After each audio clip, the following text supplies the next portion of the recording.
अस्सलाम वालेकुम स्टूडेंट्स।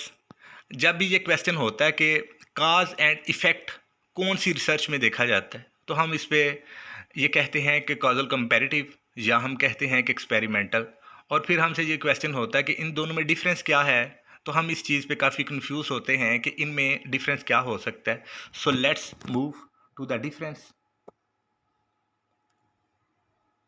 पहले तो हम इनके टॉपिक्स पे बात करते हैं कि इनका टॉपिक कैसे होता है। एक्सपेरिमेंटल के टॉपिक में effect of activity method on students academic achievement, और कॉजल कंपैरेटिव में होगा effect of public and private schooling on students academic achievement. ये मैंने एक एग्जांपल लिखी है, इसके अलावा भी हो सकते हैं। इनको लिखना क्यों ज़रूरी था, हम जब नेक्स्ट इनके डिफरेंसेस को देखेंगे तो हमें अंदाज़ा हो जाएगा कि एक्सपेरिमेंटल में हमने एक्टिविटी को इंडिपेंडेंट वेरिएबल लिया है और दूसरे में पब्लिक और प्राइवेट स्कूलिंग को। ये बात आपने याद रखनी है नेक्स्ट स्लाइड के लिए। एक्सपेरिमेंटल में जो इंडिपेंडेंट वेरिएबल होता है, जैसा कि लिखा था एक्टिविटी मेथड, उसको ना मैनिपुलेट किया जा सकता है। आप एक्सपेरिमेंटल जो फ़र्ज़ करें आपने क्लास को पढ़ाना है, तो आप एक्टिविटी मेथड को ना यूज़ कर सकते हैं। 1 मंथ के लिए, 2 मंथ के लिए, 6 मंथ के लिए आप उनको पढ़ा सकते हैं, चेक करने के लिए कि क्या एक्टिविटी मेथड की वजह से स्टूडेंट की जो परफॉर्मेंस है वो बेहतर हुई है या एकेडमिक अचीवमेंट। लेकिन कॉजल कंपैरेटिव रिसर्च में जो इंडिपेंडेंट वेरिएबल होता है वो एग्जिस्ट करता है। आप उसको मैनिपुलेट नहीं कर सकते, यानी प्रोड्यूस नहीं कर सकते। आप देखते हैं कि ऑलरेडी पब्लिक और प्राइवेट स्कूल अवेलेबल हैं, आप उसके लिए डिफरेंट वे में उसको नहीं प्रोड्यूस करते, वो ऑलरेडी एग्जिस्ट करते होती हैं कंडीशंस। एक्सपेरिमेंटल में रैंडम असाइनमेंट होती है ग्रुप की। आप जब ये करते हैं कि 2 ग्रुप बना लेते हैं, सपोज 9th क्लास के स्टूडेंट थे, तो आपने उनको एक ग्रुप में को 15 स्टूडेंट रख लिए, दूसरे में भी 15 रख लिए।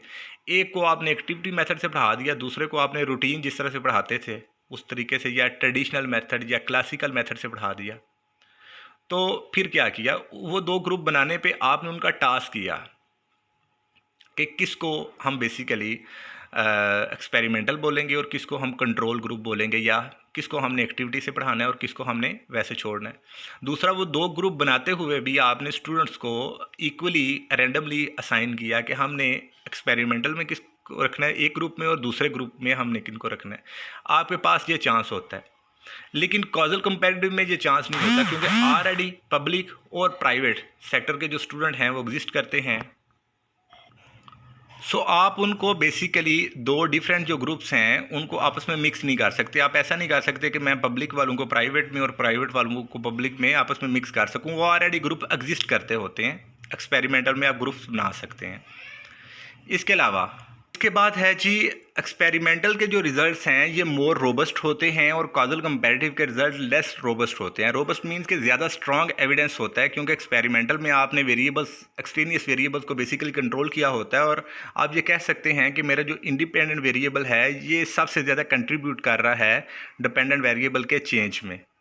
लेकिन कॉजल कंपैरेटिव में आप इस तरह से नहीं कह सकते, क्योंकि वो ऑलरेडी एग्जिस्ट हो चुकी होती है सिचुएशन। सो बहुत से जो एक्सट्रेनियस वेरिएबल हैं आप उसको उस तरह से कंट्रोल नहीं कर सकते। इसके अलावा इनमें जो सिमिलैरिटी है that is cause and effect relationship. इन दोनों में जो रिलेशनशिप है वो कॉज एंड इफेक्ट होता है, जैसे कि हमने शुरू में बात की थी। So this is all. अगर आपको ये वीडियो पसंद आई है तो मेरे चैनल को सब्सक्राइब करें, और अगर स्टिल कोई कन्फ्यूजन है तो कमेंट बॉक्स में कमेंट करें, मैं उस पर आपको रिस्पॉन्स करूँगा। अस्सलाम वालेकुम।